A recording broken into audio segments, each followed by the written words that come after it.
Yeah, to see the kind of. Yeah. So tell me, I mean, give me some background on you, I guess. Like tell me tell me who you are and what you're doing, what your pretense is, what you're trying to find out or trying to teach or what's going what What's the deal? So, what's the essential knowledge? yeah. So I mean, I was raised Catholic, and it is what it is. I'm not here Hold on for one second. Hold on one second. I'm honors. sorry. I'm gonna have to turn you up a little bit.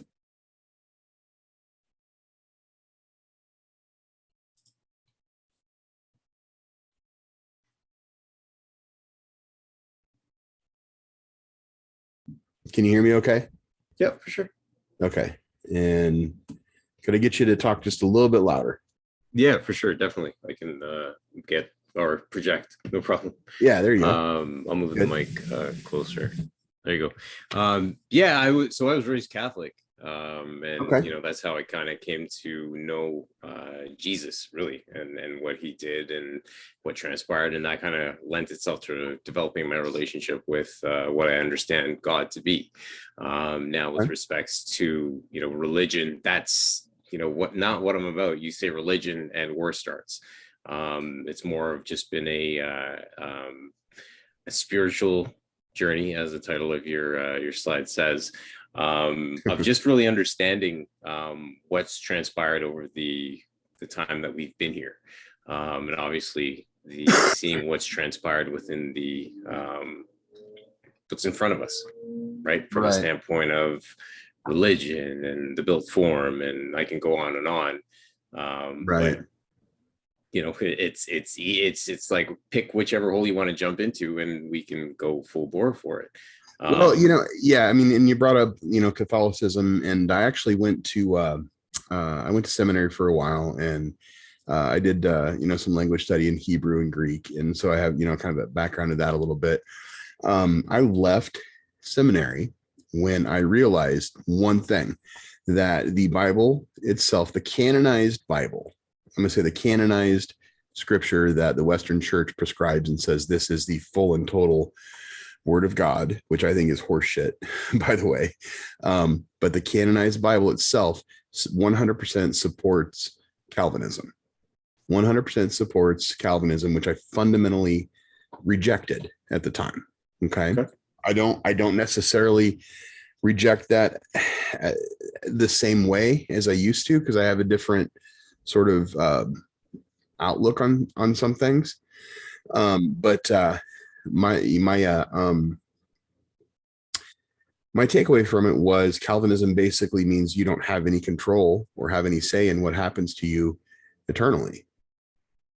Okay.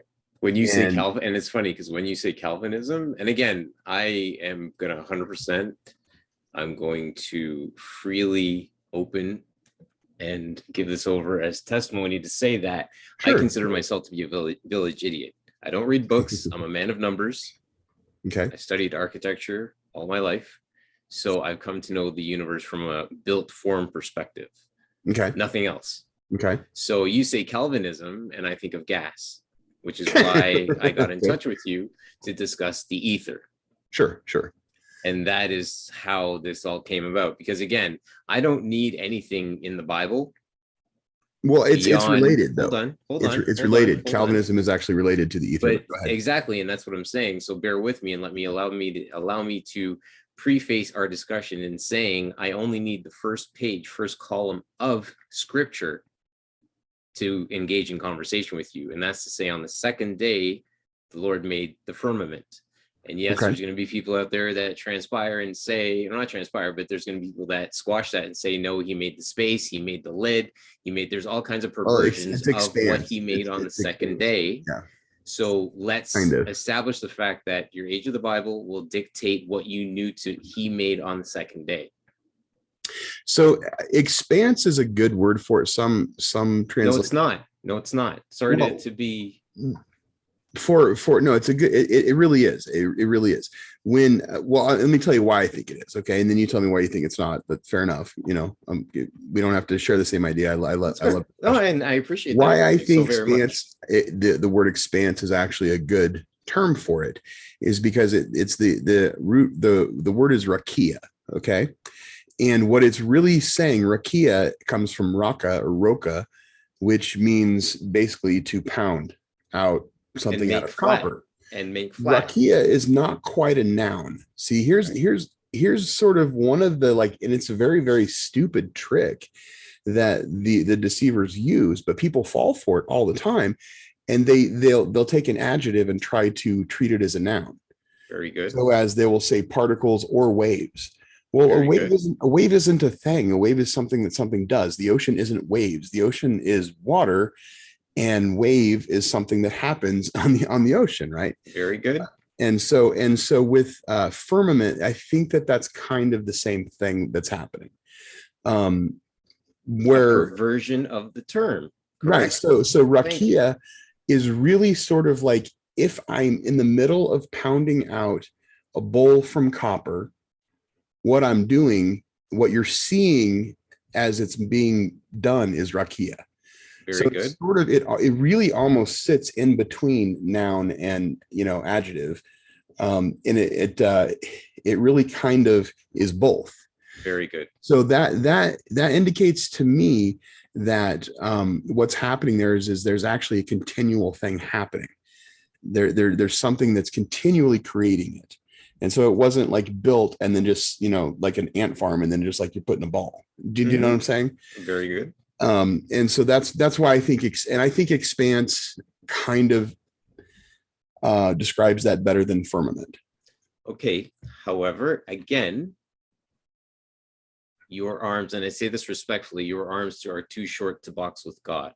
So I'm going to go back to prior versions of the Bible, okay, as far as I can go. And the last term that I heard was the firmament. Okay. I'm parking that 100%. Sure. That's it is what it is. That's what he created on the second day. Then comes what's within that lid, the firmament being the lid, right? I'm with what you. is in that? Now comes the idea of the petri dish, right? Comes the idea of the ether. The ether is the gas that fills the lidded dome petri dish. Okay. Firmament created day 2. He inserted the lands into the waters and the waters and the waters and created the heavens, etc. Yeah, I can't argue with that. No, I think that's extremely astute, actually.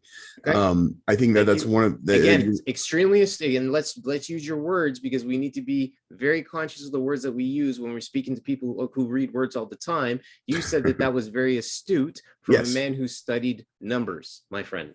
Continue. Okay, so can you expand on that a little bit? It's like I'm having trouble following with that.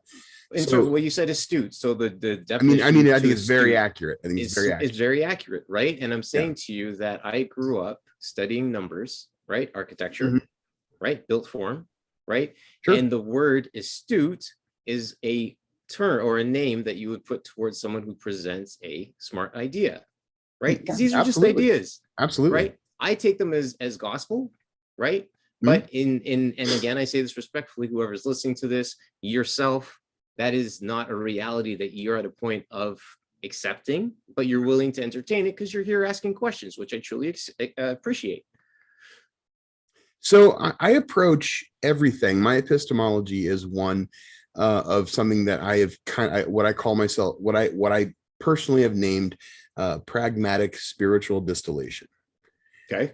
Everything that I know about science, I learned from studying spiritual texts. I don't know that much about science, but what I've done is I've learned to assign actual physical things to the allegorical story behind it. And which is exactly what you just did in describing the ether, and then comes the next.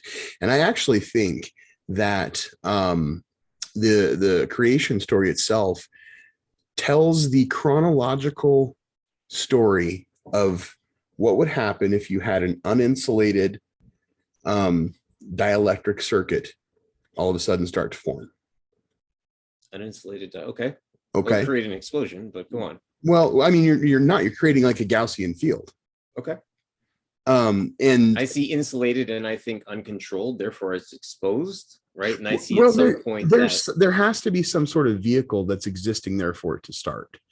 okay, Do you know what I'm saying? And so, yeah. and I'm not there yet, but it feels to me uninsulated in the fact that the field itself is what creates magnetism, just by its dielectric properties as it starts to just exist on its own. And it's what creates magnetism. It's what creates sonic vibration or sonic frequency at low levels, like sine waves. And this is happening inside of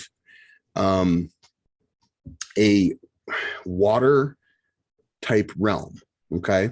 Whereas in one of the things that Thales was freaking extremely fascinating. And this is if you watch the moderation I did with Craig and Fight the Flat Earth, I asked him early on, do you know about Thales? And he's like, no, I don't. And I said, well, you should read. I mean, because I told him then Thales is credited, and there's a lot of evidence to back this up, as being the first person who's actually accurately predicted a solar eclipse. And Thales believed that he believed that we lived inside an enclosed realm that was everything was made of water, and that the earth was a flat plane that was fixed on top of this water. Very similar to Hebrew, Eastern, very similar to all the ancient beliefs about the world that we live in, that it was an enclosed realm. Have you seen quickly to interject on that point, have you seen the definition of firmament in the 59 encyclopedia? I have the 59 or the 58? 59, 58, apologies, late 50s. Yeah, the one where it said it was 13,000 feet high above the Antarctic wall. It was very prescriptive. It was very, prescriptive in the description of the firmament, which is why I relate the definition of firmament to day 2, right? And that's the aspect of things that make that connection for me. Sure. The definition of that being there last written. Well, see, and there you go. And further proof of the ether, shall we say, is that let me ask you, as somebody that is an evidence-based, mechanically driven individual, somebody that studies numbers, like you say, where do you think we store knowledge internally when we learn something new? Where does that freaking out? Yeah. Sorry, give me the last part of that again. I got horribly distracted. Oh, no problem. So if I download information onto my computer, I store it in a hard drive and it's stored internally, right? Right. Do we do that ourselves? Are we storing information sure. internally? And are you sure? Well, here's the thing. I use the idea that when I explain, and again, I come humbly before you, understanding principles, right? Mm-hmm. And I'm reinforcing those principles through the way that I speak, et cetera, et cetera, et cetera. Now, in terms of the aspect of looking at the mind as a memory computer, right? Mm-hmm. RAM, you have RAM and you have your, either it's a solid state drive, software, whatever the deal is with the drive. Now, sure. In terms of when I say something to somebody, I, in my mind, think about the drop going out mm-hmm. and entering space. It hits the lake or it hits the water. It reverberates out, or the vibrations go out and whatever comes back reverberates, right? That's mm-hmm. the space that I look to create when I'm speaking with somebody. And to me, that's when they actually stop and think, that is actively onboarding information to the idea that you're presenting. The person's actually considering it. So when that happens, that's for me in my mind as an empath, I see somebody actively swapping out information on the fly, sure. or actively storing it in their RAM, so it's randomly accessed, so it's in the forefront, or they're storing it in their back, so it's their access to be later on. Gotcha. So I would say my kind of thoughts about this is that we're not actually internally storing the information. What we're doing is we're creating pathways to our connection into the etherical world around us that actually holds that information. And so that's actually where the hard drive is. It's not inside of you. You're part of the function of that computer that has its own function, and that's sort of what your consciousness actually is kind of functioning as. But you're drawing it consistently from around you. So there's one of the things when I first got into kind of the discussion of flat Earth, okay, I never believed that the Earth was a globe. I never accepted it. I mean, I acted like I believed it. I had to take tests when I was in grade school. I understand. You had to play the game. Yeah, but I never really questioned playing the game. I was just like, okay, this is stupid. I don't really think this. What's your background? True. What did you study? Yeah, but I also thought to myself in the back of my mind, I thought to myself, I don't really believe this is true. What's wrong with me? Why don't I believe this? What did you study? Yeah, yeah. And hello, can you hear me? What was your question? I'm sorry. What did you study? Well, I'm just talking about in school, like in grade school. No, but yourself personally. What did you study in school? Well, I studied Hebrew, I studied Greek, I studied so just written theology, but written. But it specifically, I guess I'm struggling with the question. My in asking you that question, it paints the idea of left brain versus right brain. Oh, artistic I see. Versus science. That's I see. So I was a martial artist, and then I wrestled and I played sports, and then I took art classes, and I gave just as much fervor to the art classes as I did to the martial arts. As an adult, I went to seminary. I worked as a truck driver. I worked in sales for a long time. And then I was also a professional musician for a lot of years. I kind of fall in the middle a little bit when it comes to that. I sort of like to exercise both of those parts of my brain, but I will say that I would probably default to more conceptual or artistic side of things. So fairly stated. But yeah, so but that, I guess that, and then that's kind of what I was getting at, is that the only thing I think that you can consciously say that you experience when you're answering a question or you're taking a test or you're learning something is that you've learned how to access that knowledge. Like that knowledge is not consciously like in the forefront of your mind all the time. And you're like, oh, and you think, okay, I got to remember, I got to do this. You're backing up. And this is where it comes to the ether, is that we absolutely, as a species, have a horrible thing where we want to be in control of everything. And we want to believe that we have, and just believe, and we want to be in control. And we fundamentally don't understand our entanglement in the world, and it is in the realm. And so that's that, you bring up I'll bring up the dual slit experiment. Are you familiar with the dual slit experiment? I've seen it, and it's actually, I think, really, really fundamental. I think it's really important. So essentially, to make a long story short, they were shining lights through a tiny slit in a screen against two slits, right? Yep. And they put another slit in. Yep. And at first they noticed that when you looked, sometimes the lights acted like a wave, they said, and sometimes they acted like a particle. Because what actually happened is that fundamentally what they found out is that it took Einstein's speed of light and it proved it wrong really quick. And so they're like, well, we can't have this. This is going to go in this weird box. We haven't figured out the box yet. And so then they turn around and Einstein's like, oh, well, it's Einstein called it spooky action at a distance. And he said, oh, sometimes, they're waves, and sometimes the light is a wave, and sometimes the light is a particle. And okay, so to believe that, what you have to ultimately believe is that you live in a pressurized gaseous environment that is constantly leaking, but doesn't run out of pressure. And you can't quantify where that pressure comes from. So you can't really, you can't really answer that question. So you got to hide it. So a lot, and here's how they hide it now at an exoteric low level is they say, oh, it's a pressure gradient. So hence, I once in a while I get bored and I like to stir shit up on the stupid fake Facebook flat earth groups. that you have a bunch of like pseudoscience believers in there. And so I created this meme and I posted it and I said, Globers believe in an enclosed realm changed my mind. And oh my God, they had a meltdown. They're like, oh, it's a pressure gradient. So I'm like, okay, cool.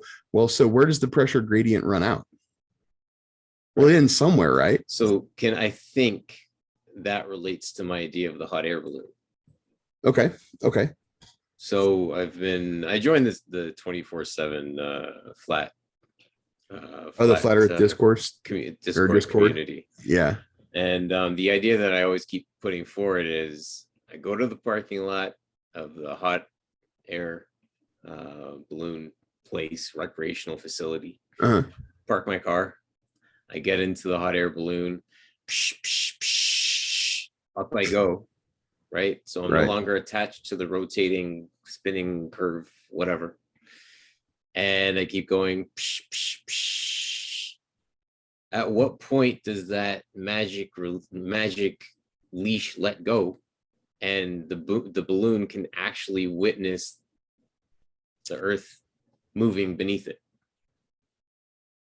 Well, I don't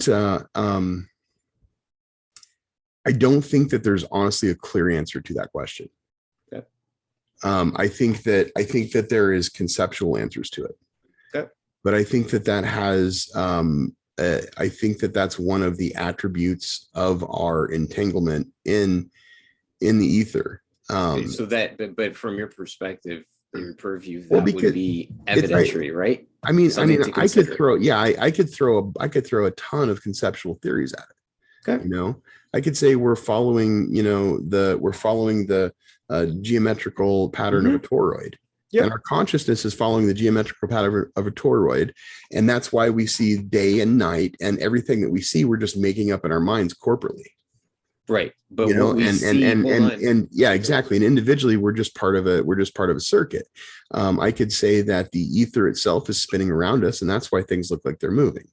The last thing that I could justify saying is that the earth is moving. That's the thing that's absolutely, just from that basic standpoint. And you can't have that conversation with somebody that thinks that Einstein was smart, because they're literally the only way you can think that. You can't have critical thinking skills and an understanding of what Einstein tried to say and propagate and think it was smart. You can't have those things, can't coexist. You have to be lacking something. Period. Because essentially, yeah, it's a pressure thing.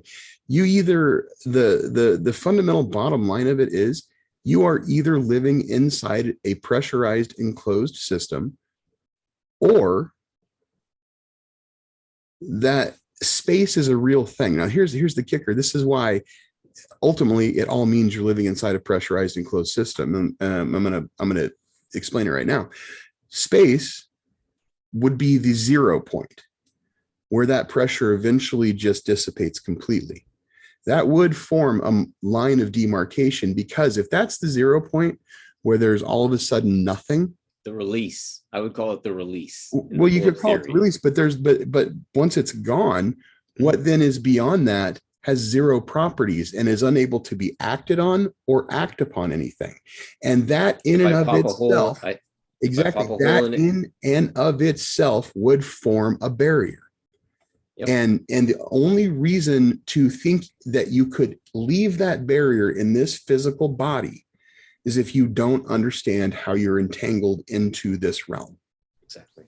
And so that's why space travel is fucking ridiculous. Now, basically what they've done is there could be a geographic area that could be defined that is much more vast than we know.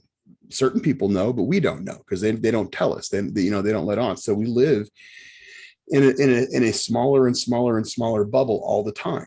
Think about it, if the ether, what it's creating. Think about the implications of stuff like radio towers, and the implications of other sort of towers that are put up that send signals back and forth, which, by the way, rely on the ether existing for them to actually work. Yep. I mean, that's the other thing that's so amazing about it is like, It's all vibration, baby. right. And but you got a lot of like dumbed down people that are like, oh well, they're particles, the signals of So here, particles sitting in that tower. let me ask you a question about that. Sure. I saw you moderate that that debate, right? Yeah.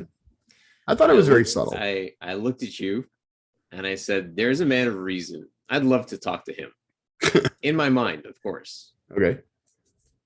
And you sent me a friend request. How many days later? Maybe it was probably about a week. When was the debate? Oh, it was probably about 2 or 3 weeks ago. Okay. So at some point in time, I took that in. Yeah. And saw you. Right. And now, a couple weeks later, here we are. You sent me a friend request and I quickly picked up the phone and we chatted, connected, etc. So Right. do you think that is ether vibration? Do you think that's causing it? Like, what's your explanation on that? If I were in the middle of a lake and I couldn't swim and I was drowning, I would be, and I'm not trying to say that you're drowning or anything like that, but as example, I'd be flapping my arms as hard as I can, right? And trying to stay above water. And that would be causing ripples and waves and disturbances in the water around me, right?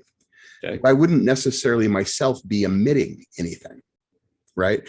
I would literally be reacting to the situation that's around me. This is where entanglement gets interesting. This is where like Buddhism is interesting. I think you got to be careful. You got to be very careful with modern Buddhist ideas because they're really... listen. Hold on. Just remember, classifying, right? Uh-huh. Buddhist approach and things of that nature. These are just open discussions. They're all, but it's all they're all the same. They're because exactly. you gave the credit to the ether, right? Mm-hmm. So I'm asking you from a standpoint of you understanding the ether and the principles at hand, right? How do you measure something like that? Well, there you go. I don't think and a vibration is being sent out, and so someone receives that. If a tree falls in the forest, does it make a sound? Is that where we are right now? Well, so where that right? That's kind of what I was getting at. So, okay.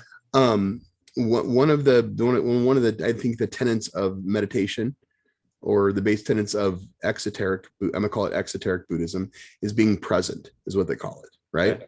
Which is a very hard thing to do. It actually takes a lot of concentration to actually be experiencing the moment that you're in instead of thinking about what happened or what's going to happen.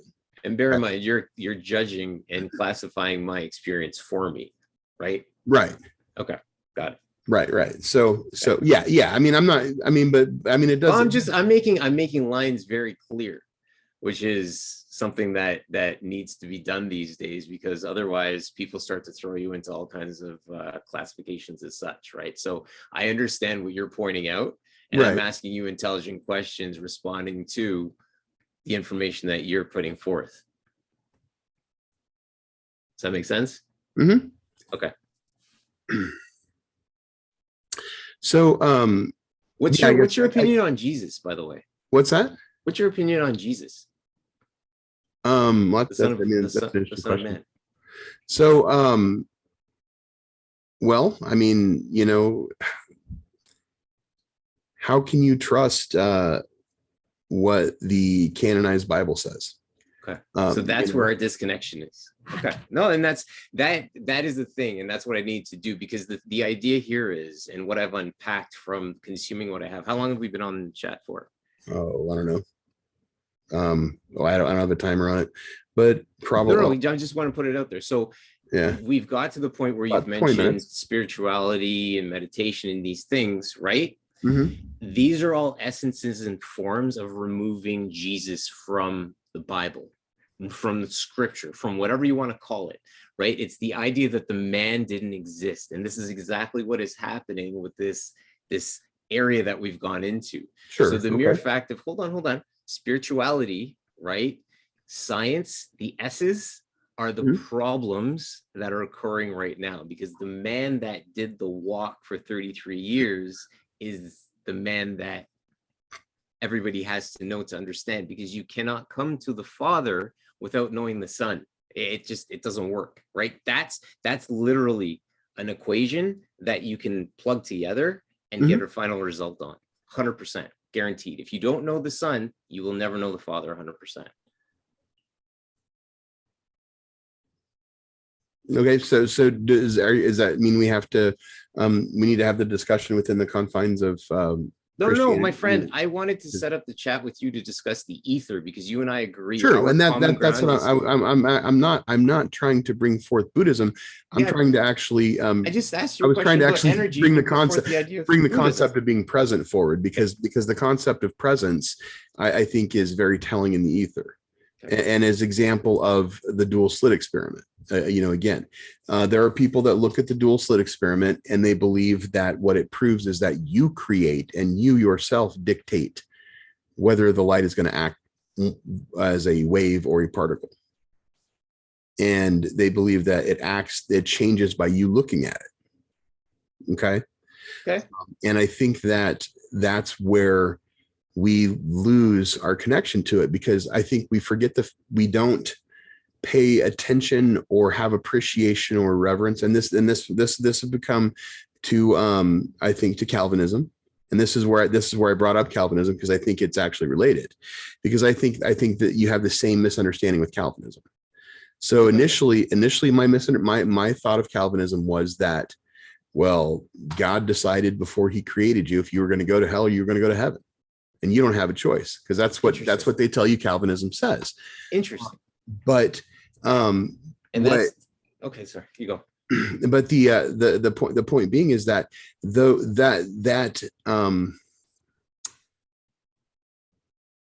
first off, you are not your body, right? Like you're not your arms, you're not your legs, you're not your feet. You are something different. You're a creation of God. You're a creation of the Creator. And your consciousness, your soul is part of that, and is part of that whole of all of it and of all creation. And so when you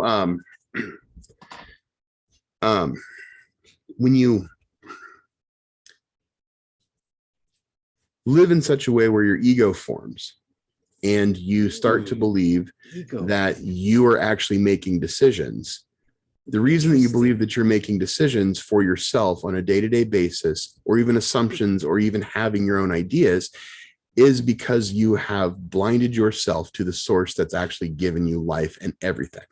Interesting. And I love that concept. I'm trying to understand like our entanglement, because it's really, really, really hard to grasp, because it takes a bunch of humility on the onset. Let me tell you, you have to realize that you're not the master. That's right. You're like an attribute of the master. Well, if you're going to bring ego into the conversation, and I learned literally, and I've been learning so much, but I learned today that ego is a teaching of who is it? Ego, like coming as like my own. That's a Buddhist. It's a Buddhist teaching, right? It's attributed to Buddhism. Okay. Buddhism right now. But the thing about modern Buddhism, looking at modern Buddhism and thinking it actually is describing what Buddhism initially was, is like looking at the Book of Mormon and thinking it's describing what the Book of James is. It's not. It's related, sort of, but not really. Okay, so to classify what I see the ego as. Okay, I see the ego as any preformed conception that I can make in my head that is related to somebody else's creation. If I can remove those sunglasses completely, or those eyeglasses, or whatever you want to call them, and I can see them from the inner perspective of my heart, that is what we call the innate, that is called the Holy Spirit. That is divine intelligence that is being delivered, because it is without the purview or perversion of any man-created item. And that takes intelligence and humility to achieve. Am I saying anything beyond that? No, I'm not. I'm pointing things out as we discuss them. Right here, which you brought this up. This is something that I had defined a while back on a podcast I did on the Big Skinny Show. The differentiation between science of the living and science of the dead.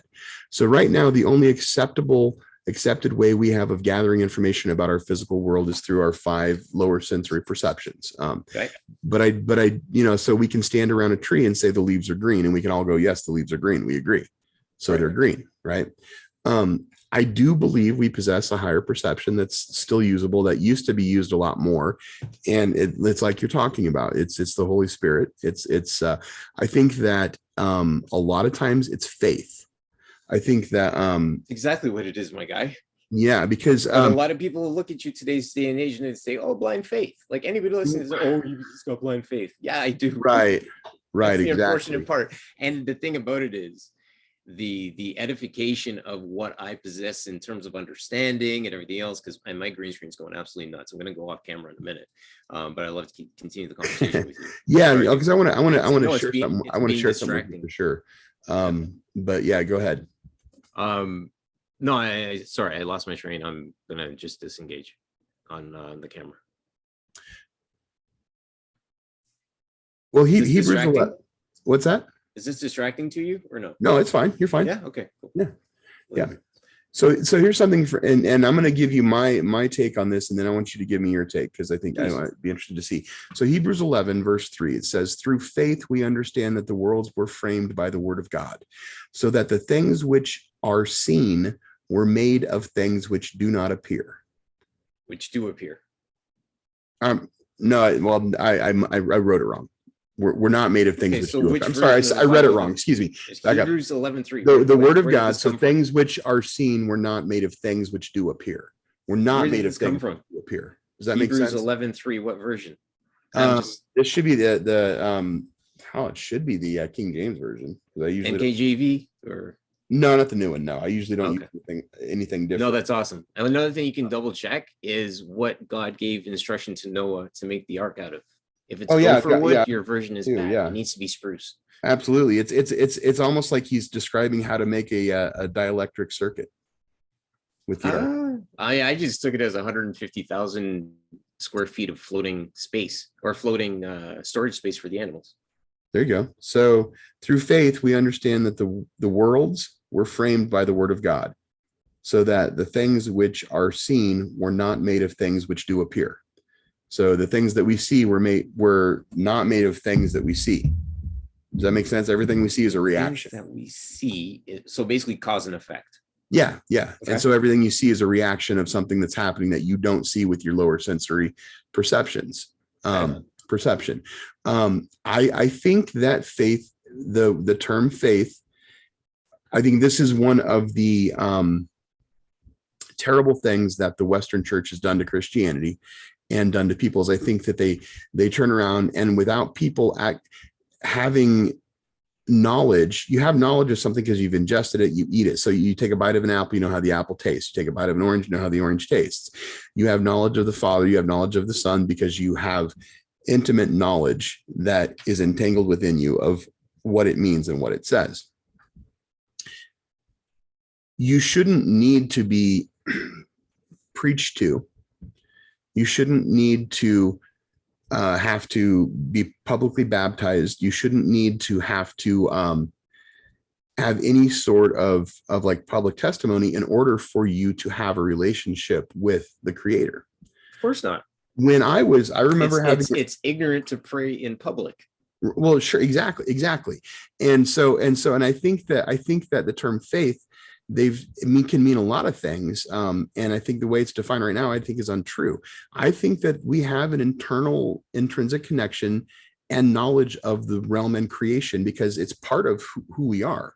I mean, that's what you, okay. And it irks me when I hear people talk like that. And because it's an attempt to short circuit the system that he created. Right. And that's what science and spirituality has done. They're attempting to create a short circuit where you remove I'm gonna throw 3 points at you. Mm-hmm. You're attempting to remove the Son of God from the story of God. One, right? There's been the building of the House of Abraham in the UAE, March 2022. Right. Mm-hmm. And there's a church, a mosque, and a synagogue, I believe. But the church there, you are not allowed to worship Jesus at the church. right? And this is where you get into the changes in the wording of what he created and all kinds of different things when a new version of the Bible is created. So my friend, I'm explaining to you and trying to edify the fact that without knowing the Son, you will never get to the Father. You can't do it. It's impossible, period. I disagree with that because of actual experiential things that I've had and that I had as a child. I understand, but I don't. Okay, let me. The fundamental difference and where what we're not going to agree on, the personification of Christ is where, and this is what you're saying, and this is what you're bringing up, and we, like you said, we wanted to talk about the ether, and then we got onto this subject, which obviously organic, we don't agree on, but I don't mind. I don't mind having discussion. Discourse is fine. I mean, discourse is good. I just don't want to I don't want to say something to make you upset. No. I feel like I'm gonna offend you here with some of it, and so no, I speak from my spirit, my friend. That's strictly it. Please don't ever be offended with the spirit that I speak with. Well, okay, I appreciate that. So let me see here. Open up my Finder. Come on. Oh yeah. There we go. All right. You want to see if I can count this picture here? I don't think I do. Let me look here. Okay, here we go.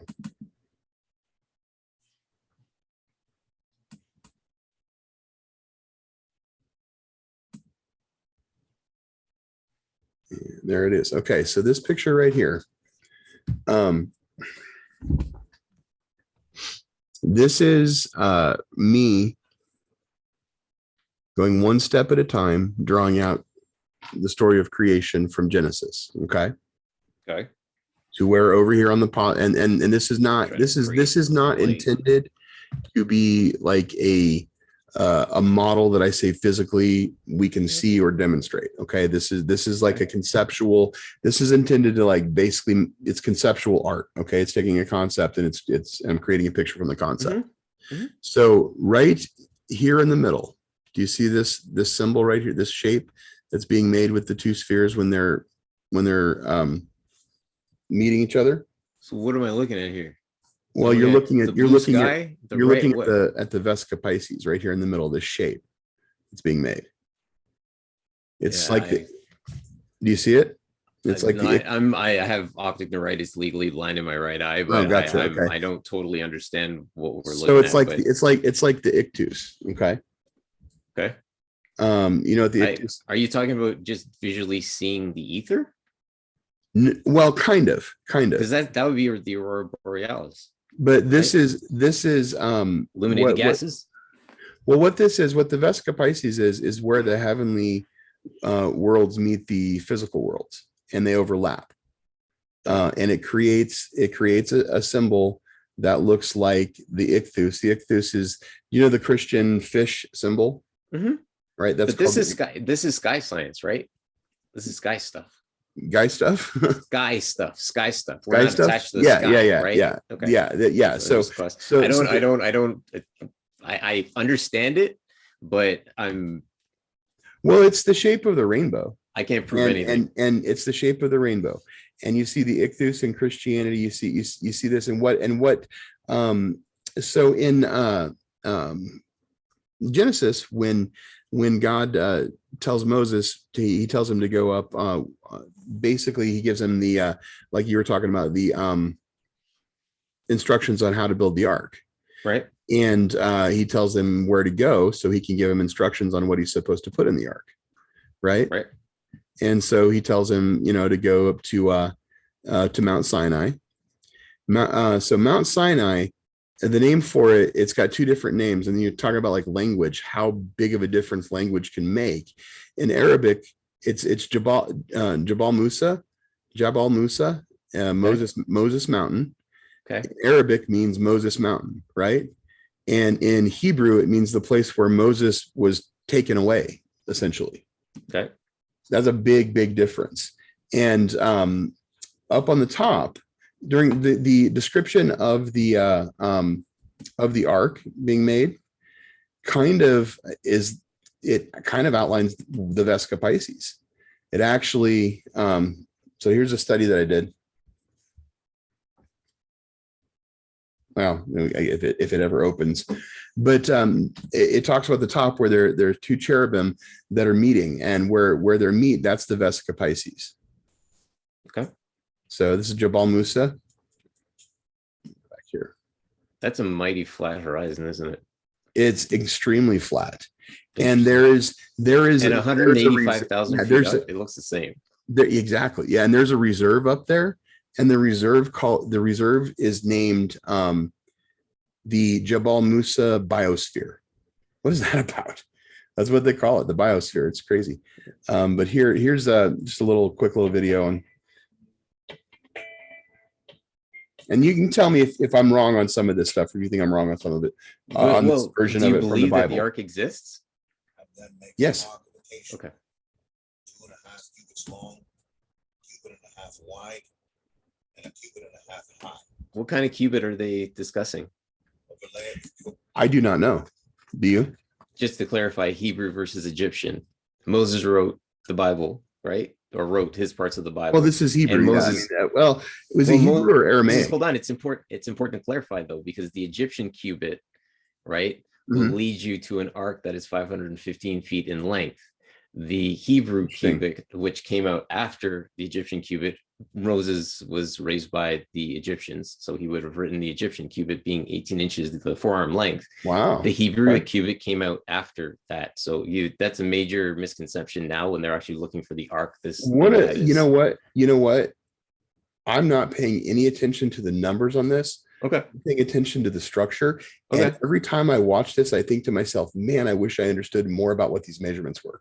Okay. Well, so I appreciate that. That's fantastic. That's awesome. You bring that. I need that. Gold, inside and out, like a gold molding around it. Cast 4 gold rings for it. Fasten them to its 4 feet. 2 rings on one side and 2 rings on the other. Then make poles of acacia wood and overlay them with gold. Insert the poles into the rings on the sides of the ark to carry it. The poles are to remain in the ring. So I know what I know, and I don't have all of the information on this yet. This is something that I think it's like years worth of study to actually understand. The Ark of the Covenant? Yeah, to understand all of the details. The Ark of the Covenant is the most important piece for you to understand Jesus. Oh yeah. The Ark of the Covenant is okay, just as long as you know that. I agree. Well, there's something else really key here too that I think is as important that you can't miss.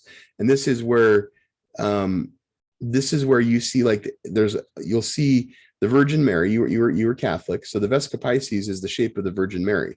If you see the Eastern Orthodox artwork, they have Jesus depicted in the middle of the Vesica Pisces. It's definitely a part of what at least probably once was taught, I think, as theology. We're not really taught about it anymore, but it's here too in the ark. Then put in the ark the tablets of the covenant law, which I will give you. Make an atonement cover of pure gold. Now, did you know that in Judaism, the 10 Commandments correspond with the 10 Sephirot, and they also correspond with what they call the 10 divine utterances. And so they take from the creation story, there's 10 divine utterances, and they correspond with the 10 Commandments. And that's like that. They take those two things together and put it in here. It's interesting. That's something that's interesting to read up and kind of just like explore their thoughts on it. Okay, but are we watching? Okay, it's 2 minutes. All good. I get impatient with videos. Okay. Make 2 cherubim out of hammered gold at the ends of the cover. Right here. Make 1 cherub on one end and the second cherub on the other. Yep. Cherubim of one piece with the cover at the 2 ends. Cherubim are to have their wings spread upward, overshadowing the cover with them. Cherubim are to face each other. Look. The Vesica Pisces. It's making the shape of the Vesica Pisces, and that's the point. And then it says right here. Place the cover on top of the ark and put in the ark the tablets of the covenant law that I will give you. There above the cover, between the two cherubim that are over the ark of the covenant law, I will meet with you. Right there. So it describes the Vesca Pisces, which is sacred geometry, which is what Thales used to create Thales' theorem, which is also the basis of non-Euclidean geometry, which is what's basically, if you look at non-Euclidean geometry with an airplane and with navigation, they use non-Euclidean geometry to navigate. That's actually what they use. And that's the basis of the Vesca Pisces. And that shape, that truth is everywhere. And this is what I mean, like you can see attributes of the Father. Now, if we want to talk about without having like an acceptance of Christ in your life and to be saved, what does that even mean? Like, what does that even mean? I mean, because I don't disbelieve it, but there's a lot of things that I don't disbelieve that don't include that too. So I mean, what is your take, your feeling? What causes you to have salvation, to be able to escape this realm that we could die in and continue to go lower in, which I actually think is possible. But what are your thoughts there? That was the question that I discussed and shared with you. Okay. It is the removal of, literally, and I say this for whatever you take this on as, take it on as for what it's worth. The removal of feeling. Literally, the ability to love. The way that Jesus taught, he always taught with love. You could always ask him a question, he would always answer the question. And he always taught to be patient, loving, and kind with your fellow brother. Sure. Right? Absolutely. That is what is to know the man, is to know how to teach his word. Right? It is a feeling of what people will always remember you for how you made them feel, not how much you knew. Right. Right. And that's very important. That's very astute. Yeah. Right. So from a standpoint of somebody being able to actively onboard the words that are being said to them in their computer as you say it, they have to feel good talking to you. This is why science and spirituality fall short, because they rely on a preconceived notion that you have to grasp in order to get to, right? You have to read something and actively take that on. It's not something that comes from the heart. Jesus taught you how to teach from the heart and love from the heart and put forward from the heart. Yeah. I can't disagree with that at all. I absolutely can't disagree with that at all. Where I sit on it is that I question the modality of that story as given in the New Testament. And I question the modality of that story as given in the New Testament because the source of where it came from. Okay, that's fair. I don't think it's an out and out. I think there are some things that are actually, that are a little, I don't know, but I don't think it's like an out and out lie. I mean, the New Testament was essentially written by a Pharisee. Okay, my friend, we here's the thing. And again, we're getting caught up in the weeds, as I would say, right? Sure. Because we're discussing semantics as far as I'm concerned, because again, you're attempting to put labels on the people that created it and blah, blah, blah, blah, blah, right? It's Copernicus, he did a thing, he wrote stuff. The Right. Cavendish, he did a thing, he wrote stuff. I don't care about any of that stuff, man. I care about numbers, right? Mathematics is the law of the universe. Yeah, but before any units of measurement where you're adding and subtracting really makes sense, you have to have the geometry straight, and that's where a lot of deception happens. Is well, because I could take a square. No, seriously, I could take a square that's or a circle. Let's just call it a circle. I could take a circle that's 3 foot in diameter, and then I could draw an interior circle that's 2 foot in diameter, and then I could show you all the evidence in the world that the only thing that exists is that 2 foot diameter circle, and then I could use math to prove what I'm saying is true. Is that true or false? Definitely. Okay, that's my claim, is that's part of what's happening. Okay. Does that make sense? So and I do think that goes into everything, and I think that goes including into scriptural things too. So from a standpoint of, let me think about this here. No, I lost my train of thought. Apologize. Okay. So that was what you're saying. This is the kind of a picture of Moses Mountain of Jabal Musa, where Moses received the commandments, which is crazy. But a lot of there's symbols and geometry in the Vesica Pisces. When you talk about feeling, I kind of think that that's related. It's kind of like it's telling a story that, you're not using words to tell the story, because language fails, and translation fails, and language even, kind of deceives a little bit too. And so how do you express that? You have to express that there in this type of thing. But to get back, I guess to get back to the ether too, which I know that's what you wanted to talk about. We've covered a lot. Have you watched? Are you at this point?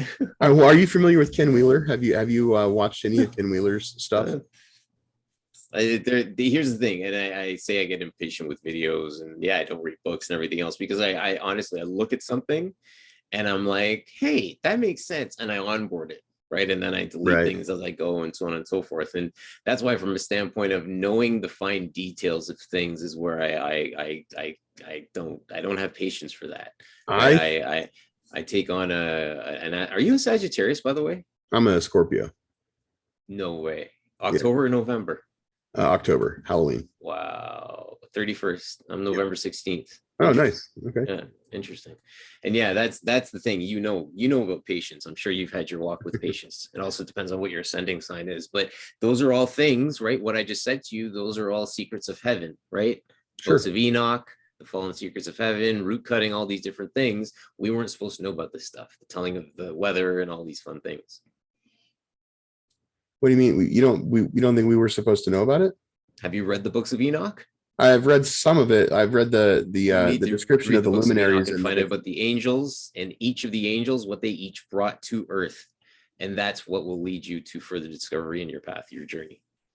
Wow.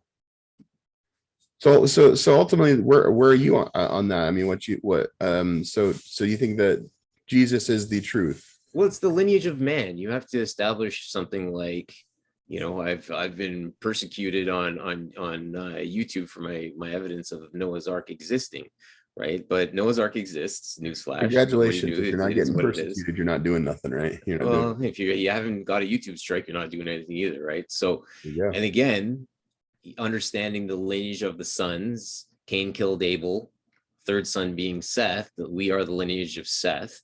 You have Enoch. Then you have Noah. I mean, I'm just obviously highlighting, there's obviously people in between all that, but the major players, Methuselah and things of that nature. But you have Enoch, who is the scribe of God. Then you have Noah, who built the ark. Now, Enoch didn't die, correct? He was ascended into heaven and became an archangel. First man that God took and became angel, made into angel. Metatron. Metatron is his name. Yeah. Okay. Yeah. And he's the one that possesses Metatron's cube, which is the sacred geometry 369, perversion by Nikola Tesla, presented here on Earth. So the and that is interesting too. Now, are you familiar with the occult information on the Philosopher's Stone? Please enlighten me. Go ahead. And so the Philosopher's Stone is an elixir, and it's tied to alchemy. It's an elixir that interesting. You should bring up alchemy. Well, it basically and there's an Egyptian version of it now called Ormus. But it's another twisted teaching. But right? Alchemy is another twisted teaching. Yes. Well, spirituality is secret to twisted teaching. Science is a twisted teaching. So basically, the Philosopher's Stone, what it says is that it would allow it would extend life, and this is I don't think that this is true, and maybe it is, I don't know, but I think that some of these rulers that kind of like organize the deception of the world, I think some of them actually believe this. and they believe in the Philosopher's Stone. Maybe they have reason to. I don't know. That's conceptual. But Cagliostro wrote about the Philosopher's Stone, and what it is an elixir that would allow you to live a longer life, and then in certain cases up to 5,000 years, and then can allow them to live indefinitely outside of their physical body. Okay. And that's the symbols for it are basically, it's a positive charge. And basically what it does, it supposedly just gives them a complete positive charge forever. And they just continue to live on, I guess, as a, Indefinitely. Okay. Yeah. Indefinitely. Can you understand that at that point in time, you're attempting to mess with the gifts of God? Absolutely. At that point, right? Like I'm not saying that.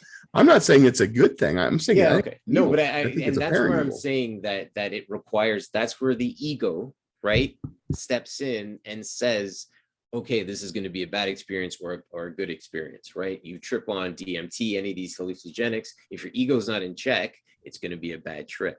Yes. Right? You've got to be aware. Awareness is key. Discernment is key. These are the things where the ego needs to be in the backseat, right? And the innate is controlling the car. Unfortunately, that's where we're supposed to be. Ego for the man now currently is driving the car. Yeah. So in theosophy, which is another occultist belief and occultist way of teaching, there's a belief that the rise of particle science and Copernican science is commensurate with the rise of materialism. And so it's a process of wanting to become separate from the field. And they actually, and you can see this. I'm not, and again, this is an explanation of something. It's an allegorical explanation of something that you can see. What the theosophist, or the theosophy belief is that we have seven epochs of this world before it kind of goes into a rest, and then we're in the fifth one, and every epoch is like there's different gods, there's all this different stuff. This is their belief, and that the past epochs have ended due to natural disasters, and that this particular epoch that we're going to end is going to end in what they call the war of all against all, to where it's eventually making everyone feel like they're separate and everyone can create their own reality, and they're trying to do, and they think that they're going to make everyone destroy each other. There you go. And that is the Battle of Armageddon, which will occur at the end of the 7,000 years. Oh yeah, this is what I say about what I call pragmatic spiritual distillation. I don't have to believe a dogma in order for me to read and gain some insight that's actually can be useful from different ideas. The information is neither positive nor negative. Truth is just truth. Dichotomy is all false. And so if you can sift the garbage out, and you can be like, okay, this harmonizes with this and this and this and this and this, because they all have to have some sort of structural integrity, or else they wouldn't stand. There has to be a reason that everyone that people come back and go, no, I believe that my epistemology is correct, and that's why I stay with it and keep with it, because it's been evidenced to me in this way and in different ways. There has to be that element there. And what I'm saying is that there is one truth, and is Jesus? Do we need Jesus for that truth? I absolutely think that that's something that's very, very real. But I don't know how to completely define it yet. But this right here, you asked about the ether, and I was going to bring up Ken Wheeler. This is just a real quick demonstration. This is amazing. Basically, what he's got here, you know what ferrofluid is, right? Ferrofluid, I would imagine it's a lighting substance of some sort, liquid. It's like magnetic fluid. Okay. Ferrofluid. So it's like and so what he's created here is a ferrocell. So basically, he's taken 2 pieces of optic glass and some like mouse milk to use as a lubricant, and then just a little drop of ferrofluid in it, and he's got it glued together and taped together, and then he's basically surrounded it with electrical tape and put the lighting in it is just a little LED strip light. Okay. And he takes a magnet to the ferrofluid, and he uses this magnet to show, to highlight a couple of different things about the ether. And it's actually a model of the ether. Okay. and it's magnetic. It's just pretty crazy.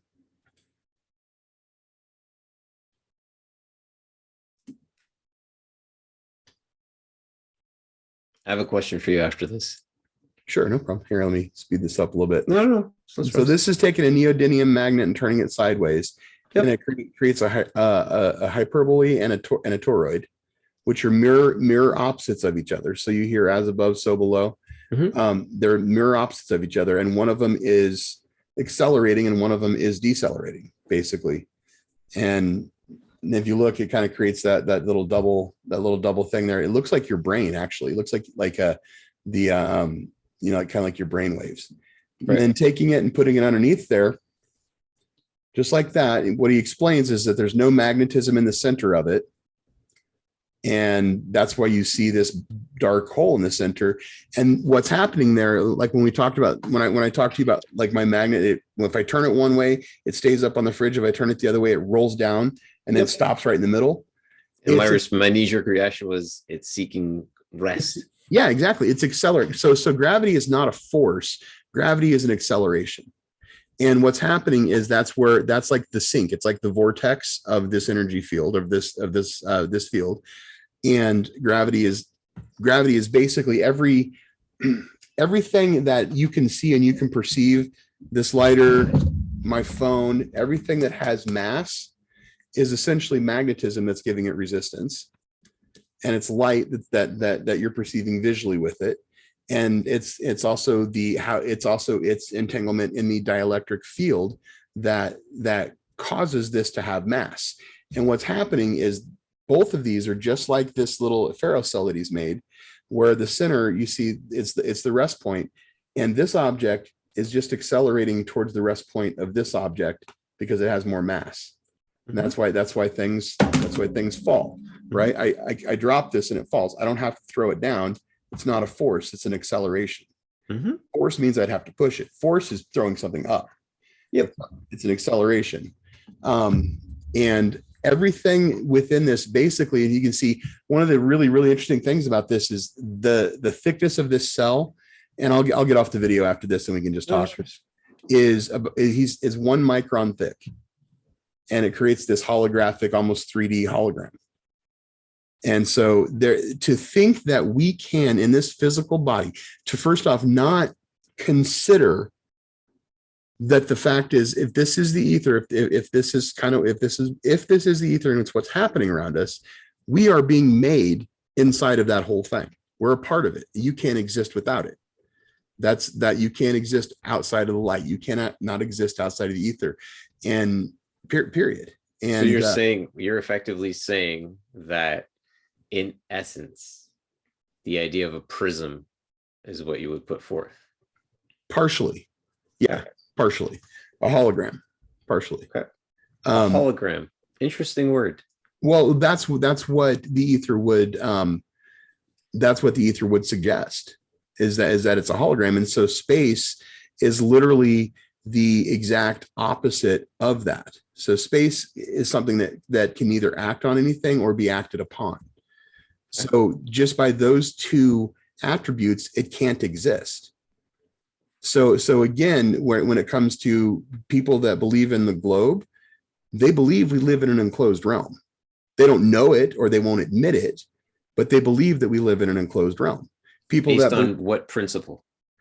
Based on the principle that the gradient pressure, supposedly moving out, has to come to a point where it stops. It will not infinitely go, right? Okay. There has to be a 0 point. Perfect. Next question being, do you believe in asteroids? Well, there's something that's happening. Absolutely. Do I believe that they're rocks that are coming in from an area that has no properties? That makes no sense. Okay. No. You and I have already hung on the evidence board for our discussion the fact that we're in a closed system, correct? Yeah. Okay. So my next question is, do you believe in asteroids in a closed system? Sure. Yes. Sure. Okay. How do you purport, or no, I'm not going to ask that question yet. Have you ever seen an asteroid post impact? Not personally, not firsthand. I have not, no. Okay, even pictures smoldering, this just happened, anything like that? I think I've seen pictures. I understand the concept of it, but I haven't seen it anything reliable enough to know that I would say that this is what it is. Okay. Let me park that for a quick second, right? The Mhm. idea that we don't know what asteroids are finitely. Is that fair? I mean, I would say I don't. Yeah, that's fair. My next question to you is, and again, we're believing in the ether, right? There's Okay. a lid to the system. There's a cap, right? An expanse, the firmament, whatever the heck you want to call it. Fine. We put a cup of rubbing alcohol out on the sidewalk. Okay. Okay. That rubbing alcohol evaporates, does it not? I believe so eventually. Okay. Does that rubbing alcohol still exist in the ether? Well, yeah, of course. What does But here's the thing though. Okay. Again, the rubbing alcohol, this is where the misconception of this is that the rubbing alcohol is the base element itself, and it's not. It's simply a reaction. It's a reaction of other things, and all of those other elements exist as well. And you break that all the way down. I think what you will actually find is the base element of everything is the base element of water. Okay, So does that alcohol exist in the ether? It's not like if you're asking me if I think that there's a drop of alcohol that came from your evaporation experiment that's floating around the ether that's going to pop out somewhere else. No. Do the elements that created it exist? Yes, absolutely. And you know what? They are also themselves. The reason that they're evaporating is because they are also themselves accelerating towards the void. Okay. Accelerating towards the void or cap of the firmament, right? Because gas fills space, right? Absolutely, sure. But the only characteristics between gases that separate themselves from what's on the ground versus what's at the very top of the firmament is what I would humbly say, respectfully, is density. Okay. The density of the gas. Okay, how active maybe the molecules are within the gas, how excited they are. I don't know if they're further hot. I'm not sure. But what I'm saying is the thinness of the gas goes higher up.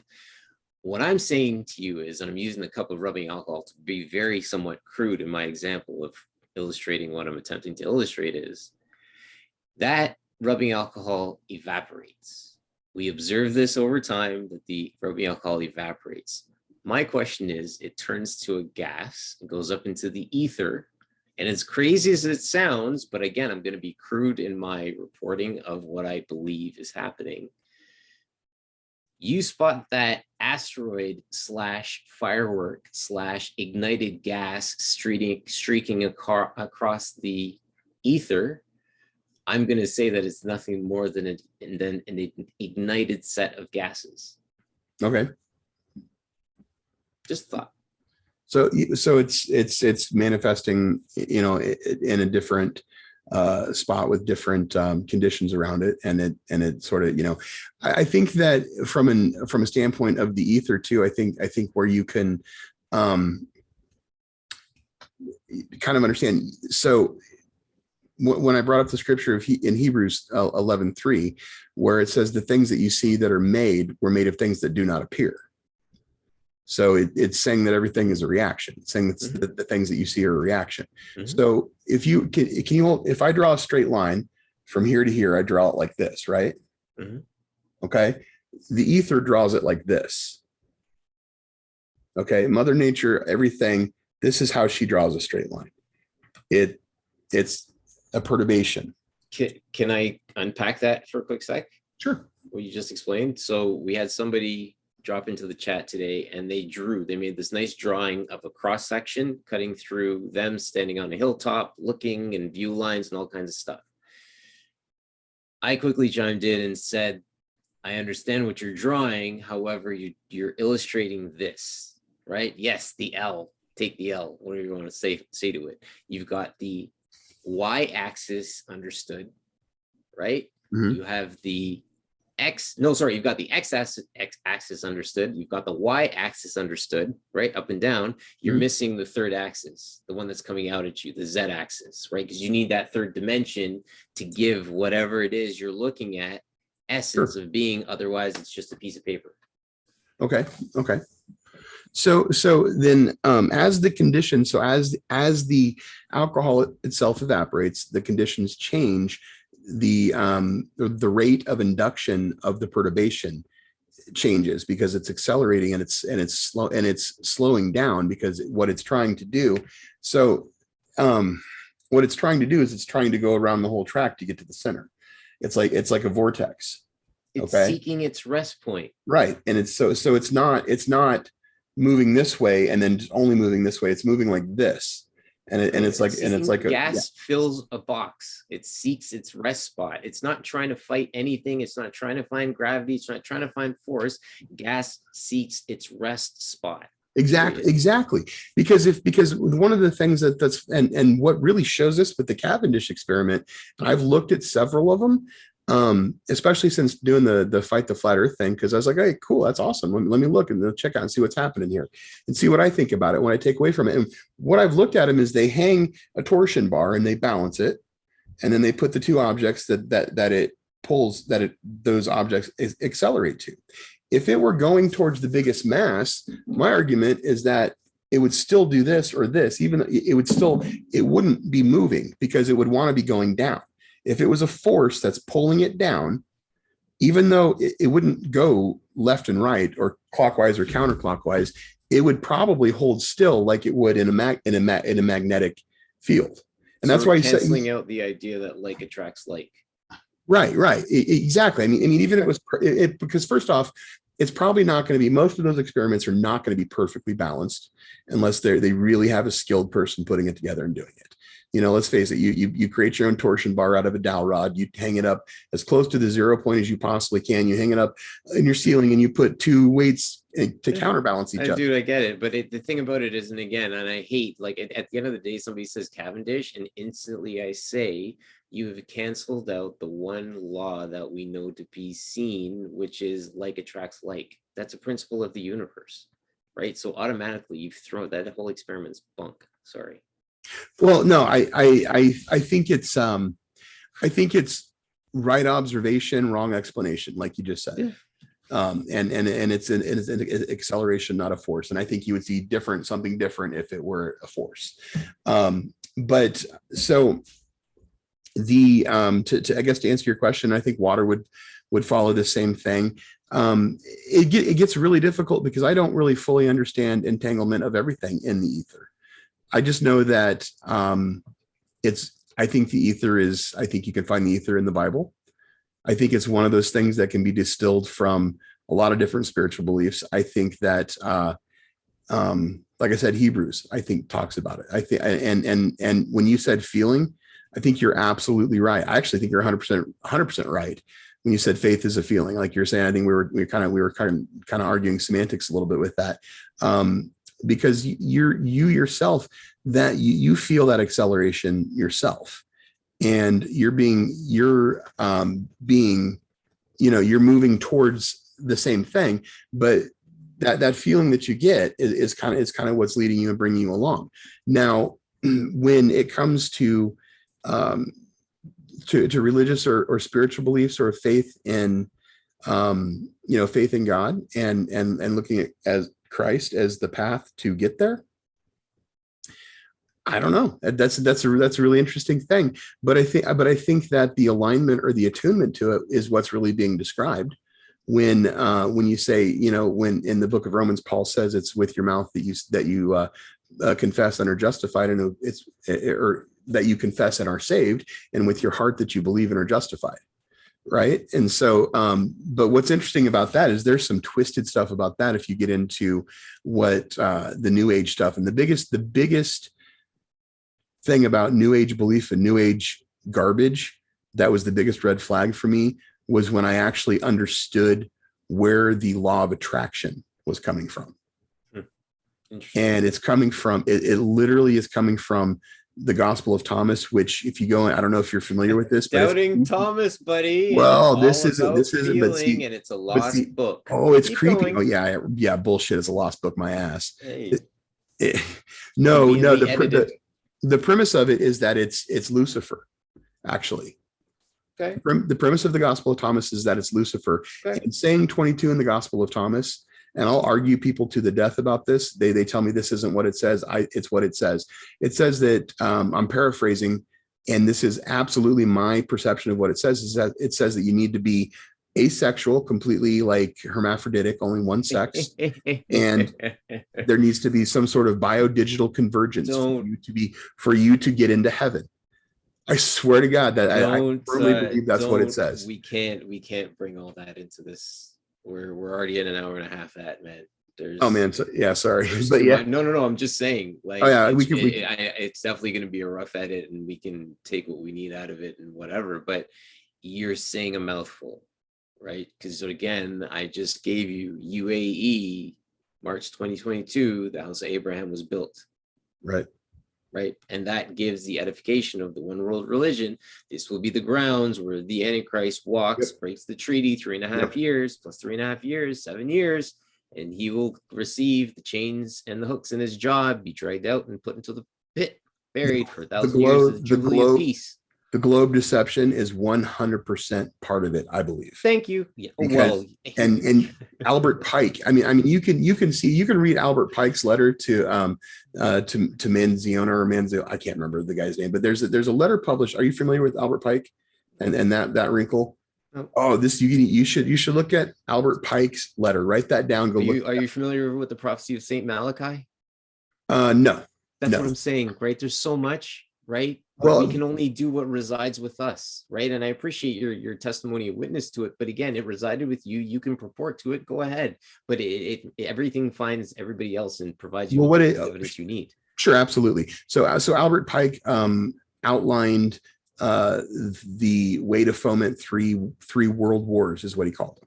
And so the second one was to bring about the death of Nazism, the end of Nazism, right? That's correct. And there's all these false dichotomies that they've created. The third one is going to be fomented by what we're seeing now, probably even started about 30 years ago or 40. Well, started longer than that.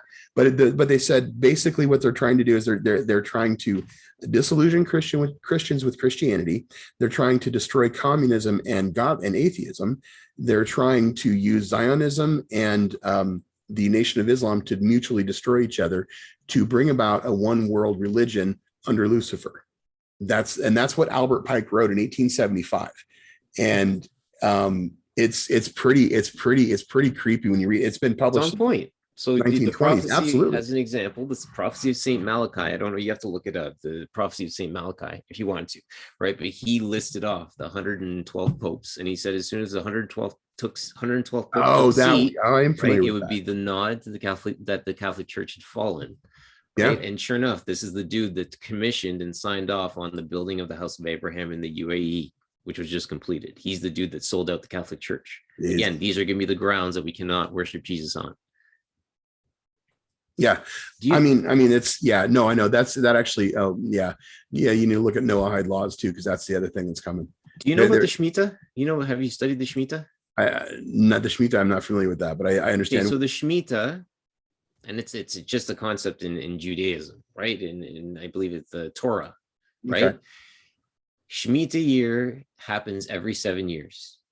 So every 7 years, there's an event. 1945, World War II, right? And you keep going every 7 years. 2022, my friend, is a Shemitah year. Okay. Add on 7 years to that makes it 2029, which is a Shemitah year. Subtract 2,000 years exactly to the year is the age of the church, the age of the Gentiles. Okay. They laid Jesus to rest 29 AD.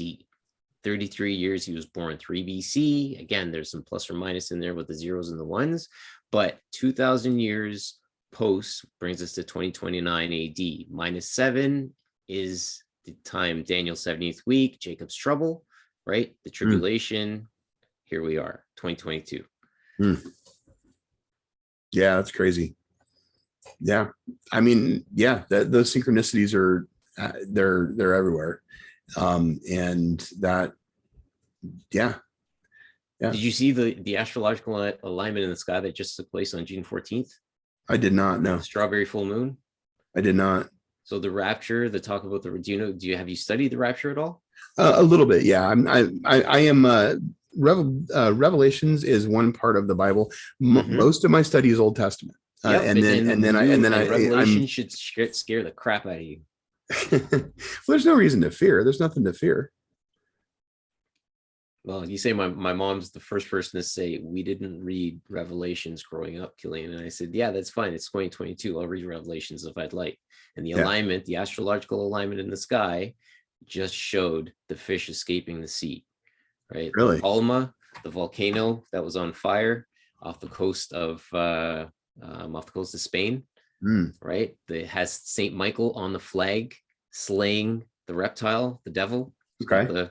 The spear into it, and he's standing on his chest. That's their flag. That volcano was erupting solid. It blacked out the sky, did all the things, and people aren't paying attention because it's not being reported. Like I didn't know any of that. I didn't know. It's all good, but it's all in Revelations, right? When the sky will be blacked out and all these things. So that moon that we just had on August 14th is the gleaming, or it's a strawberry full moon. And of course, the gleaming, the fruit are the first fruits, right? The gleaming fruit. Those are the most bright red, luscious fruits that you would pick, right? That's just the concepts are all there. It's a question of how we interact and entertain them. I don't know what's going to happen and how it all shakes out, but I can identify the things that are on the wall, as in when you look at the Torah, talk about end times. Well, and you bring up Judaism too, and an interesting point with a lot of stuff that you see. Did you know that in one of the gender things is pretty torn into it? You know that the Talmud says that there are 8 genders, and that the Jews believe that God is male and female. And Scripture, it's interesting because Scripture kind of makes it look like that there's probably something to that. Now, I'm not saying it's hard for me to argue that when I look at the creation story, and God created Adam in his image, and then he split Adam in 2 and created Eve. And if you really, really get down into the Hebrew word of it, that word rib, it looks like he pulled Eve out of Adam's abdomen, almost like he took the womb out of Adam and created Eve almost. I mean, you can, it's semantics, right? These are semantics, right? But that's the whole thing. But when you take that, and then the theosophist belief about creation, and is really, really, really close. It's the Masonic belief about creation. Are you familiar with the Masonic creation story? Nope. That there are satanic teaching, though Masonic. I have a problem. Well, it's interesting with Masons. That's why I didn't talk to FTFE, because he's a Mason. Well, is he? I'm sure he is. Yeah. Well, yeah, look at what he's pushing. I mean, like, well, he's Scottish, right, man? He's a science guy. Yeah. So okay. So the top. This is why I did this screen, by the way. What's that? That's why I picked this screen, because he worked on a submarine, and if I ended up debating him, I was going to break this out and ask him about his relationship with the periscope, because it has straight lines on it. That's funny. So for illustration point, let's say the top of my hand is God. And my fingers are attributes of God. Yeah. Okay. So the Kabbalistic thing is Ein Sof, and Ein Sof is boom here. It's just an attribute of God. And there's this tree of life with all of these different entrances into the realm and different fingers that you can look at after the perturbation and say that they're separate. But the Kabbalistic thing says they're all the same. Okay. So then the Masonic thing is that one of the Elohim impregnated Eve, and then Cain was born. And then Yahweh. Do you think about that? Hold on. Cain impregnated Eve. No, one of the Elohim impregnated Cain. Got it. I'm sorry, back up. One of the what the Masonic belief is that one of the Elohim impregnated Eve, and then Cain was born. And then God created Adonai, which is Lord, right? And then Adonai created Jesus, or then Adonai created Adam. And then Adam impregnated Eve, and then Abel was born. And that Cain worked the land, and that Abel did not, and that Abel is the feminine expression of God, and Cain is the masculine expression of God, and that Abel is spiritual and Cain is physical. So Cain went out and worked the land, and Abel just took what God made. And so when they gave their offerings to God, God was pleased with Abel's, because Abel said, God, what you gave me is good enough. And so then Cain killed Abel. And that's why he killed Abel. And so that put enmity between men and women from day one. Now there's all kinds of weird stuff in that, right? But this is according to Rudolf Steiner, the explanation of the Masonic creation story. Then if you go and you start looking at like Mormonism and what Joseph Smith said, you can totally see how Joseph Smith basically just took that story and pared it down and gave pieces of it, and then he created Mormonism from that tree. I mean, like all of you, there's so many of these things that are coming branching off of it. And what causes me to pause with Christianity more than anything else is the Council of Nicaea and the canonization of the New Testament. And it causes me to, there's a couple of experiential things that I've had in my life that made me feel a little more comfortable with my questioning of it. And now I can't make a hard statement or judgment one way or the other, whether or not I believe in the personification of Christ, and that if I don't attune to the gospel story, then I can't wind up, in heaven, right? I don't know if I believe that or not. Okay, totally fair. And I can't honestly, because I've had experiential things that say it is true, and I've had experiential things that say it's not. Okay. And that's all I really know. That's the only real proof or evidence that I can go on. But I will say that I do one thing that I think is 150,000% true. It's certainly there was an event on Golgotha. There's something that certainly happened. Have you 100%. found these sites yet? When I say found them, have you found the evidence that satisfies you in terms of like, again, Noah's Ark, Mount Sinai? Mm-hmm.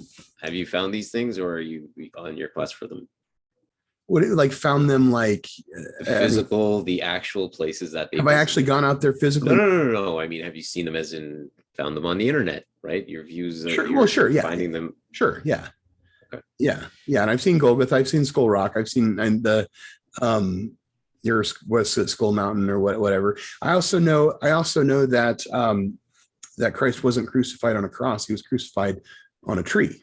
I can't. I'm not going to get into all that with you, my friend. No. And again, because my evidence is contrary to that.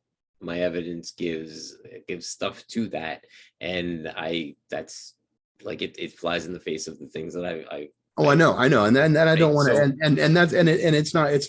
I don't. I mean, it's not meant or intended to be personal or anything like that. And we probably, we've talked for quite a while, so we probably could go on about that for a very, very long time. But yeah, I mean, so what, I guess, of why we talked, and I hope I haven't disappointed you. Not at all. No. It's more of just I'm not by any stretch of the imagination, and that's something that I have to make very clear with being who I am and talking and being public. Sure. And all that stuff is I'm not here to dictate your relationship with Jesus or God or any of the Trinity. And that goes for anybody that listens to my content or anything else. I speak from the heart, and whatever comes my way in terms of attraction and things like that, that's what we can work with, right? I'm not about the trying to smack somebody over the head with the truth and beat them into well, that's a right? Terrible thing. That's a terrible thing and a terrible way to do it. That's what I told Craig on the thing. I was like, you realize, like, literally, like I literally went to Professor Dave and we watched one of his videos on YouTube, and I said, well, what about, I literally just asked, because I was curious, I wanted to see what his answer was, because I don't know. Right. I said, well, what about using a sextant to navigate? If we're navigating on a globe, the sextant doesn't work. I have a guest coming up to talk about the sextant. And he literally told me, sit down and shut the F up. Yeah. And I'm like, and that's what happened. I got to Professor Dave and I listened to him on a flat earth, and I said, who gives you the authority? And I was commenting on his videos to shame people into seeing what you see. If And your this is the information is so issue. good, it should stand on its own. That is my point. Yep. And so I shook his tree, King David, that hit Goliath in the forehead and then became king of Jerusalem. But that's what gives edification to the fact that science is bullshit. Excuse the French. This earth is 6,000 years old, period. Dinosaurs existed with man, period.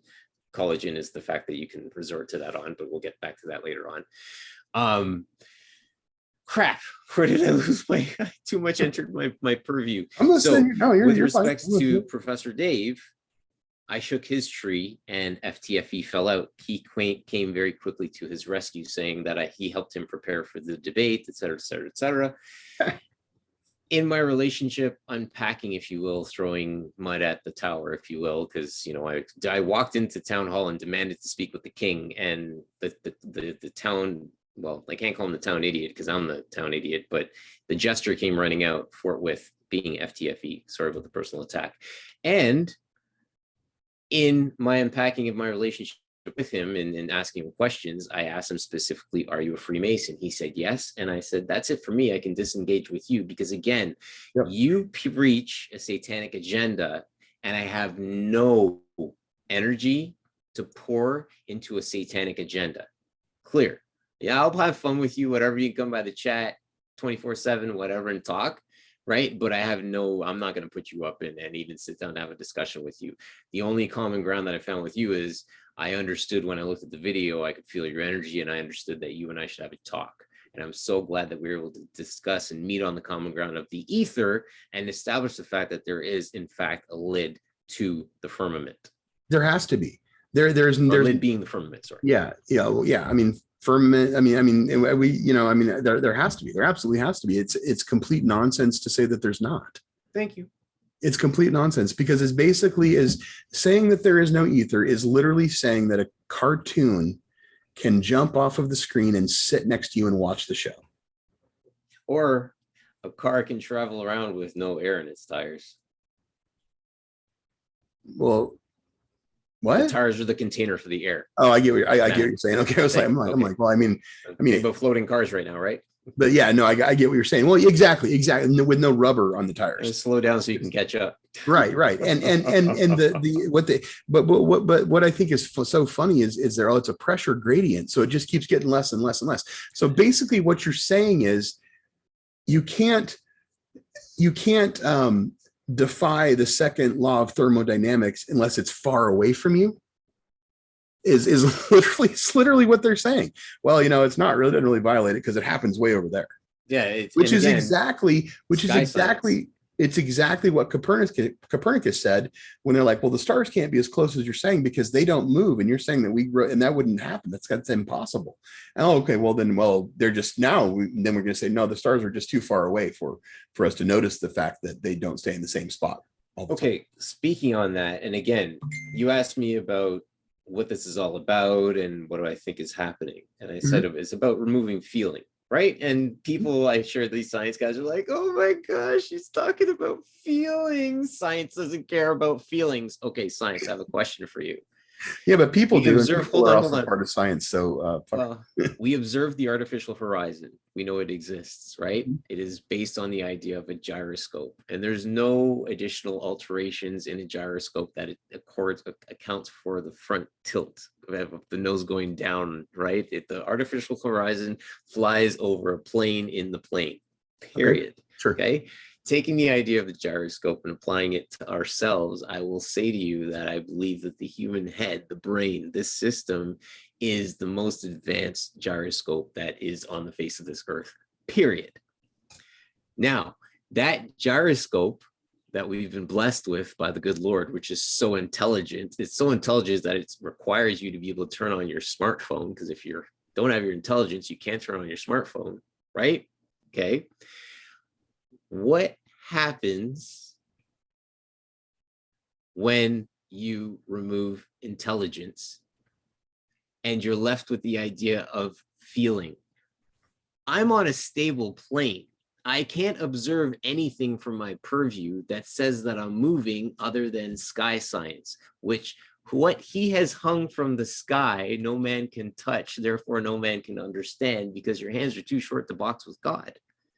right? So this is why I say you attempt to rationalize the fact that we're on a round globe system, whatever it is, without paying attention to the fact that the firmament exists. Right. Right? Like you science gets to pick and choose, which is narcissistic tendencies. Narcissistic tendencies, you get to set the game, play it however you want to play it. And when you're done and bored, you're done with it, you move on to the next thing, right? That's what science does, right? Cavendish works to a certain extent. I'm not going to add in the part about like attracts like. Therefore, my setup stage that I've done, right, is going to work for me being able to tell the story that I want to tell the tale, right? Because physics establishes the answer, right? And then they work backwards as to how did it get there. Well, so that's Copernicus takes the idea. Yep. That's what I mean about you can define the geographical area first, and then you can use math to prove what your lie. And yeah, that's exactly what I'm saying. That's no, I know. And that's it. And that's part, you know, and that's part of their that's part of their whole process. It's the same thing as, you know, when they used to stick a dunce cap on somebody that you know, and everybody would mock them and make fun of them. I'll take that. Yeah, Size 13 feet. Buddy, I'll take that all day. I'm the class clown all day. Well, but yeah, but you know what I mean? I mean, it's, you know, it's basically, I mean, the first rule of negotiation is he who speaks first loses. So the very first thing that Craig says is, what is your problem with my model? Mm-hmm. And then move your pawn first. Exactly. That's your move. Exactly. That's the very first thing. And then it's just consistent reframing and ad hominem attacks, and then using science and then demanding that his science is proven when all he's doing is proving the lie that he created first with math. Don't you understand? That's it. Ken Wheeler says this about those scientists all the time. And Ken is fantastic. And he's very proud of himself. Like if you listen to him, he'll sit there and he'll tell you, I'm the only person in the world that will tell you this and thinks this and knows this. And he'll lay something down. It's like, all right, that's a lot of hubris, but okay. But man, he's often really, really right. And what he says about scientists, he says they're not really scientists, they're mathematicians. He says that constantly all the time. They're not scientists, they're mathematicians. They're not scientists, they're mathematicians. And what I say is, if you're telling me that you believe gravity exists and you do the Cavendish experiment over and over and over again, you're not doing science, you're playing with a tea set. You're a little kid on a toy barbecue flipping toy burgers saying, look, mom, I'm doing science. And that's it. You've that's all. Drawn a section in 2 dimensions, but you forgot to consider the 3rd dimension coming out at you. And exactly it. And so we've rendered the world to be dead when it is in fact alive, and we treated it as if it's dead, and we take God out of it. This is the premise of the podcast that I'm starting with a guy named Jake Jones with Intellectual Ketchup, and we've done 3 or 4 episodes of it already, and he's working on some stuff that we're going to continue to bring some conceptual ideas forward and then talk about them. The premise of it is that I'm actively studying different spiritual beliefs to distill what harmonizes between all of them. And that is, and can I explain that little piece? So Scorpios, water sign, right? Instantaneously bottom of the pool. Yes. Right away. Absolutely. Right. And then you come back up to the surface when you need air. Otherwise, I'll be at the bottom of the pool finding the answer. Exactly. That is 100% right. I appreciate you very much. Yeah. And so what I'm trying to do is find what harmonizes to evidence the spiritual entanglement in different modalities. And so when I talk to someone that's a firm believer in Christ, I can't tell you that what you're saying is not true. I can't, and I won't, because I don't know. I appreciate that. But I also can't say that what somebody who follows a different modality of what I actually believe is kind of the same kind of. To me, it doesn't make sense that everything is moving towards the void, except for your different dogmatic beliefs. To me, that doesn't make sense. I look at it all as like positive and negative charge. And if it's going the same way now at the end of the day, if I come to the conclusion that the gospel of Christ is absolutely correct, I mean, I'm already pretty aligned with the gospel of Christ anyway. Like, I feel like energetically, I feel like I'm pretty aligned with it. and it's a very fine thing, and it's a very finite thing, and it's very real, is the, do I fully embrace it, and am I fully entangled and engulfed in it being true? No. And I, that is very significant, and I realize that's very significant. So I know, and in no uncertain terms, if I'm wrong, then I know I'm wrong. I'm fully aware that I'm wrong, and I'm fully aware that there's a consequence to that. So you can accept your concessions. Right. Yeah. So, Right. right. But I also have enough faith and trust in God that I believe that if I continue to move down the path that I'm moving down and seek truth like I'm seeking truth, that it will become apparent to me. Now, I have no doubt that there are pitfalls that I can fall into. And I do my best not to fall into them. And that's why right now, for this time in my life, I stay in that place where I'm just a tiny bit skeptical, and I just look at what harmonizes.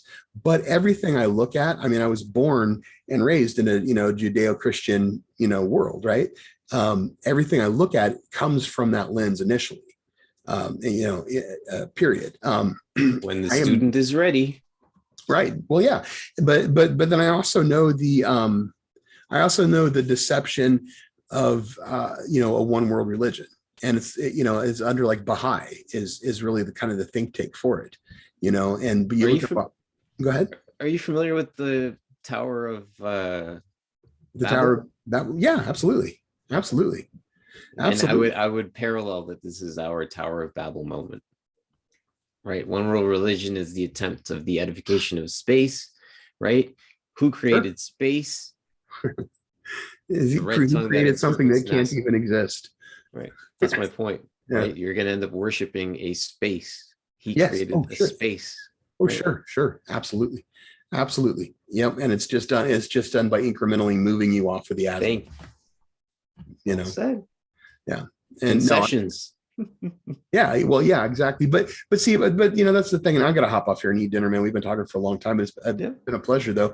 And I've got your email address. So do you put your stuff up on YouTube mainly, or? Yeah, I'm on YouTube. # Book of Killian. Literally, you can just find it, click it. And you're in the Flat Earth Discord. I've not gotten into that yet. Is that? Yeah, it's honestly just for the ideas of again, to give these guys some for what it is. The sharing of knowledge is immense when you come from a standpoint of humbleness, seeking knowledge. The teachers are aplenty, and I think that speaks volumes in terms